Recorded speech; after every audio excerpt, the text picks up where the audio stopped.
स्वागत है आप सभी का हमारे YouTube चैनल BK स्टडीज़ में।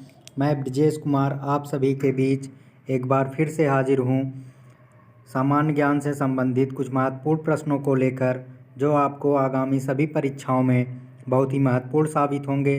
तो चलिए आइए शुरू करते हैं वीडियो को।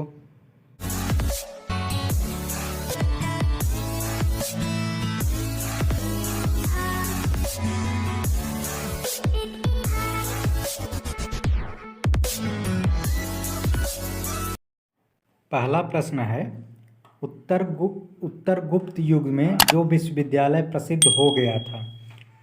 पूछ रहा है कि उत्तर गुप्त युग में कौन सा विश्वविद्यालय बहुत प्रसिद्ध हुआ था। ऑप्शन है ए कांची, बी तक्षशिला, सी नालंदा, डी वल्लभी। इसमें आपका सही आंसर है ऑप्शन नंबर सी, नालंदा जो है उत्तर गुप्त काल में अधिक प्रसिद्ध विश्वविद्यालय था। अगला प्रश्न है, भारतीय नेपोलियन की उपाधि किसे दी गई है। भारतीय नेपोलियन की उपाधि किसे दी गई है। ऑप्शन है A Chandragupta Maurya, B Samudragupta, C Chandragupta प्रथम, डी हर्षवर्धन। इसमें आपका सही आंसर है option number B, Samudragupta. Samudragupta को भारत का नेपोलियन कहा जाता है। अगला प्रश्न है, आयुर्वेद के वैद्य चिकित्सा का भगवान्तिक से भगवान मानते हैं। ए सुश्रुत को, बी च्यवन को, सी धन्वंतरि को, डी चरक को। इसमें आपका सही आंसर है ऑप्शन नंबर सी, धन्वंतरि को माना जाता है। अगला प्रश्न है, पहला ज्ञात गुप्त शासक कौन था। ए श्रीगुप्त, बी चंद्रगुप्त प्रथम, सी घटोत्कच, डी कुमारगुप्त प्रथम। इसमें आपका सही आंसर है ऑप्शन नंबर ए, श्रीगुप्त को पहला ज्ञात गुप्त शासक माना जाता है। अगला प्रश्न है, रोमन साम्राज्य के साथ भारत का व्यापार रोम पर किसके द्वारा आक्रमण के साथ समाप्त हो गया। ए अरबों द्वारा, बी हंगेरियाइयों द्वारा, सी हुडों द्वारा, डी तुर्कों द्वारा। इसमें आपका सही आंसर हो जाएगा ऑप्शन नंबर सी, हुडों द्वारा। हुडों द्वारा जब भारत पे आक्रमण हुआ तो रोम के साथ भारत का व्यापार जो है समाप्त हो गया। अगला प्रश्न है, आर्यभट्ट और वराहमिहिर के सुविख्यात नाम किसके युग के साथ संबंधित हैं। ए गुप्त युग, बी कुषाण वंश, सी मौर्य वंश, डी पाल वंश। इसमें आपका सही आंसर हो जाएगा ऑप्शन नंबर ए, गुप्त वंश के साथ आर्यभट्ट और वराहमिहिर का नाम संबंधित है। अगला प्रश्न है, इलाहाबाद के स्तंभ में किसकी उपलब्धियां उत्कीर्ण हैं। इलाहाबाद के स्तंभ में किसकी उपलब्धियां उत्कीर्ण हैं। A Chandragupta Maurya, B Samudragupta, C Vikramaditya, D Skandagupta. इसमें आपका सही आंसर हो जाएगा option number B, Samudragupta. Allahabad का जो स्तंभ है उसमें समुद्रगुप्त की उपलब्धियां लिखी हुई हैं, उत्कीर्ण हैं।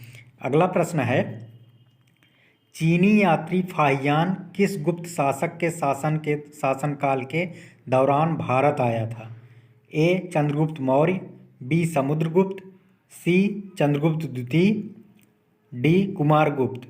इसमें आपका सही आंसर है ऑप्शन नंबर सी, चंद्रगुप्त द्वितीय के समय भारत में फाहियान आया था शासनकाल में। अगला प्रश्न है, गुप्त शासकों के बारे में निम्न में से कौन सा कथन सही नहीं है।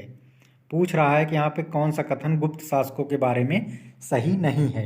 ए उन्होंने मुख्यतया उत्तरत धाम मध्य भारत के भाग, बी राज पद वंशागत और नर सिंहासन सदा सबसे, सी न्याय प्रणाली पहले की अपेक्षा बहुत अधिक, डी भूमि करों में वृद्धि हुई और व्यापार या वाणिज्य।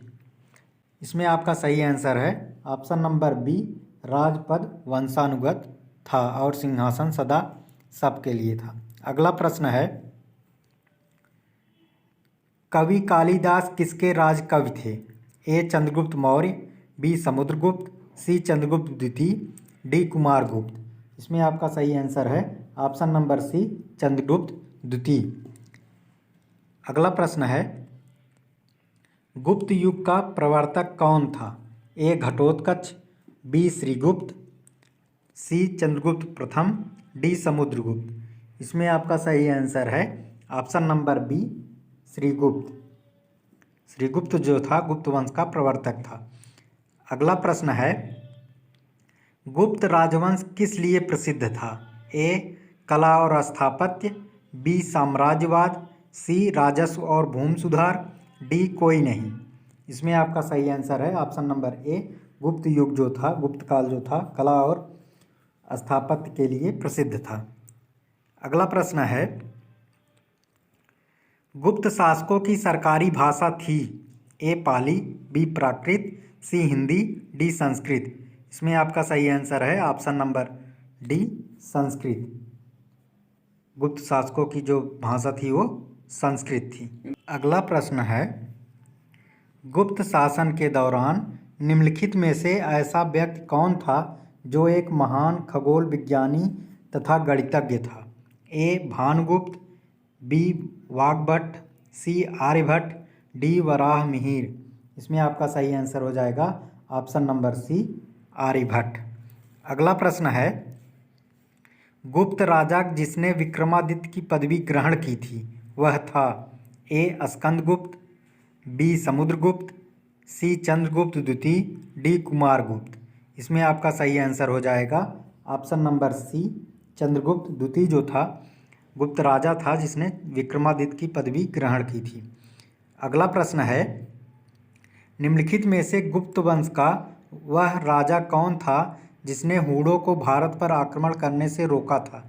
ए स्कंदगुप्त, बी समुद्रगुप्त, सी चंद्रगुप्त द्वितीय और डी है कुमारगुप्त। इसमें आपका सही आंसर हो जाएगा ऑप्शन नंबर सी चंद्रगुप्त द्वितीय जो था भारत पर हूणों के आक्रमण को रोका था। अगला प्रश्न है गुप्त संवत निम्नलिखित में से किसके द्वारा स्थापित किया गया था? ए चंद्रगुप्त प्रथम, बी चंद्रगुप्त द्वितीय, सी समुद्रगुप्त, डी कुमारगुप्त। इसमें आपका सही आंसर हो जाएगा ऑप्शन नंबर ए चंद्रगुप्त प्रथम के द्वारा गुप्त संवत स्थापित किया गया था। अगला प्रश्न है गुप्त काल में किस धातु के सर्वाधिक सिक्के जारी किए गए? ए सोना, बी चांदी, सी तांबा, डी लोहा। इसमें आपका सही आंसर है ऑप्शन नंबर ए सोना। गुप्त काल में सोने के सिक्के सर्वाधिक जारी किए गए थे। अगला प्रश्न है चंद्रगुप्त द्वितीय और किस नाम से जाना जाता है? यानी कि चंद्रगुप्त द्वितीय को और किस नाम से जाना जाता है? A Samudragupta, B Skandagupta, C Vikramaditya, D Ranagupta. इसमें आपका सही आंसर हो जाएगा option number C Vikramaditya. Chandragupta द्वितीय को विक्रमादित्य के नाम से भी जाना जाता है। अगला प्रश्न है निम्नलिखित में से किनके सिक्के संगीत के प्रति उनका प्रेम दर्शाते हैं? ए मौर्यों के, बी नंदों के, सी गुप्तों के, डी चोलों के। इसमें आपका सही आंसर है ऑप्शन नंबर सी गुप्तों के जो सिक्के हैं वो संगीत को दर्शाते हैं, संगीत के प्रति प्रेम को दर्शाते हैं। अगला प्रश्न है बाणभट्ट निम्नलिखित में से किस सम्राट के राज दरबार कवि थे? ए विक्रमादित्य, बी कुमारगुप्त, सी हर्षवर्धन और डी है कनिष्क। इसमें आपका सही आंसर हो जाएगा ऑप्शन नंबर ग दिया हुआ है सी हर्षवर्धन। अगला प्रश्न है हर्षवर्धन अपनी धार्मिक सभा कहाँ करता था? ए मथुरा में, बी प्रयाग में, सी वाराणसी, डी ताम्रलिप्ति में। इसमें आपका सही आंसर हो जाएगा ऑप्शन नंबर बी प्रयाग में वह अपनी सभा का करता था। अगला प्रश्न है एक महान सेनानी रोमानी नाटक कादंबरी का लेखक कौन था? ए बाणभट्ट, बी हर्षवर्धन, सी भास्करवर्धन, डी बिंदुसार। इसमें आपका सही आंसर हो जाएगा ऑप्शन नंबर ए बाणभट्ट। कादंबरी का जो लेखक है वो बाणभट्ट है। अगला प्रश्न है निम्नलिखित में से किसकी रचना हर्षवर्धन ने नहीं की थी? ए हर्षचरित, बी रत्नावली, सी प्रियदर्शिका, डी नागानंद। इसमें आपका सही आंसर हो जाएगा ऑप्शन नंबर ए, हर्षचरित की रचना हर्षवर्धन ने नहीं की थी। बाकी तीनों रचनाएं हर्षवर्धन ने की थी। रत्नावली, प्रियदर्शिका, नागानंद, इन तीनों की रचना हर्षवर्धन ने की थी और हर्षचरित की रचना बाणभट्ट ने की थी। अगला प्रश्न है, हर्ष द्वारा आयोजित कन्नौज सभा किसके सम्मान में की गई थी? ए फाहियान, बी इत्सिंग, सी हुएनसांग, डी मेगास्थनीज। इसमें आपका सही आंसर हो जाएगा ऑप्शन नंबर सी, हुएनसांग के सम्मान में किया गया था। अगला प्रश्न है, वायुमंडलीय दाब मापने का पैमाना है? ए बैरोमीटर, बी मिलीमीटर, सी वोल्टमीटर, डी डेकामीटर। इसमें आपका सही आंसर है ऑप्शन नंबर ए, बैरोमीटर। वायुमंडलीय दाब मापने का पैमाना जो है वो बैरोमीटर है। अगला प्रश्न है, अमीबा में कुल कितने सेल कोशिका होती हैं? ए 1, बी 2, सी 3, डी 4। इसमें आपका सही आंसर है ऑप्शन नंबर ए, 1। अमीबा में कुल 1 कोशिका होती है। अगला प्रश्न है, नागालैंड भारत का विधिवत राज्य कब बना? ए 1963 ईस्वी, बी 1964, सी 1965, डी 1966। इसमें आपका सही आंसर है ऑप्शन नंबर ए, 1963 ईस्वी में नागालैंड भारत का विधिवत राज्य बना था। अगला प्रश्न है, उत्तर पूर्व सीमांत रेलवे में सबसे बड़ा रेलवे है? ए मालीगांव, बी जलगांव, सी फुलेरा, डी मालाखेड़ा। इसमें आपका सही आंसर है ऑप्शन नंबर ए, मालीगांव उत्तर पूर्व सीमांत रेलवे में सबसे बड़ा रेलवे है। अगला प्रश्न है, मुख्यमंत्री की नियुक्ति कौन करता है? ए राज्यपाल, बी राष्ट्रपति, सी मुख्य न्यायाधीश, डी प्रधानमंत्री। इसमें आपका सही आंसर है ऑप्शन नंबर ए, राज्यपाल। मुख्यमंत्री की नियुक्ति राज्यपाल करता है। अगला प्रश्न है, रेफ्रिजरेटर में कौन सी गैस प्रयुक्त की जाती है? ए फ्रियान, बी ऑक्सीजन, सी कार्बन, डी नाइट्रोजन। इसमें आपका सही आंसर है ऑप्शन नंबर ए, फ्रियान जो है रेफ्रिजरेटर में प्रयुक्त होने वाली गैस है। अगला प्रश्न है, इलेक्ट्रॉन के खोजकर्ता हैं? ए जे जे थॉमसन, बी डार्विन, सी जे थॉमस, डी कलाम आज़ाद। इसमें आपका सही आंसर है ऑप्शन नंबर ए, जे जे थॉमसन जो है इलेक्ट्रॉन के खोजकर्ता हैं। अगला प्रश्न है, असमिया भाषा में मुद्रित प्रथम पुस्तक किसने लिखी? ए आत्माराम शर्मा, बी मोहन प्रकाश शर्मा, सी राधे श्याम शर्मा, डी मोतीलाल। इसमें आपका सही आंसर है ऑप्शन नंबर ए, आत्माराम शर्मा ने असमिया भाषा में प्रथम पुस्तक लिखी थी। अगला प्रश्न है, रविंद्रनाथ टैगोर ने भारत के राष्ट्रीय गान के अलावा किस देश का राष्ट्रीय गान लिखा है? ए बांग्लादेश, बी चाइना, सी श्रीलंका, डी पाकिस्तान। इसमें आपका सही आंसर है ऑप्शन नंबर ए, बांग्लादेश। अगला प्रश्न है, हीटर के तार किस चीज़ के बने होते हैं? ए नाइक्रोम, बी सोने के, सी चांदी के, डी तांबे के। इसमें आपका सही आंसर है ऑप्शन नंबर ए, नाइक्रोम के। हीटर के जो तार होते हैं वो नाइक्रोम के बने होते हैं। अगला प्रश्न है, लोहे पर जंग लगने से उसका भार, पूछ रहा है कि लोहे में अगर जंग लग जाए तो उसके भार में क्या परिवर्तन होता है? ए बढ़ता है, बी अत्यधिक बढ़ता है, सी कम हो जाता है, डी ज़्यादा हल्का हो जाता है।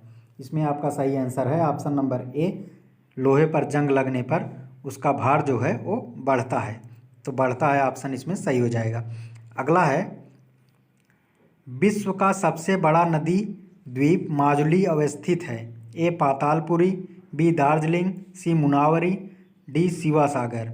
इसमें आपका सही आंसर है ऑप्शन नंबर ए, पातालपुरी। विश्व का जो सबसे बड़ा नदी द्वीप है वो माजुली है, वो पातालपुरी में है। अगला प्रश्न है, ध्वनि की चाल अधिकतम किसमें होती है? ए स्टील में, बी लोहे में, सी जस्ते में, डी पीतल में। इसमें आपका सही आंसर है ऑप्शन नंबर ए, स्टील में ध्वनि की चाल अधिकतम होती है। अगला प्रश्न है, किसे भविष्य की धातु कहा जाता है? ए titanium, be lead, C mercury, D platinum. इसमें आपका सही आंसर है ऑप्शन नंबर ए, टाइटेनियम को भविष्य का धातु कहा जाता है। अगला प्रश्न है, कौन सा तत्व स्वतंत्र अवस्था में पाया जाता है?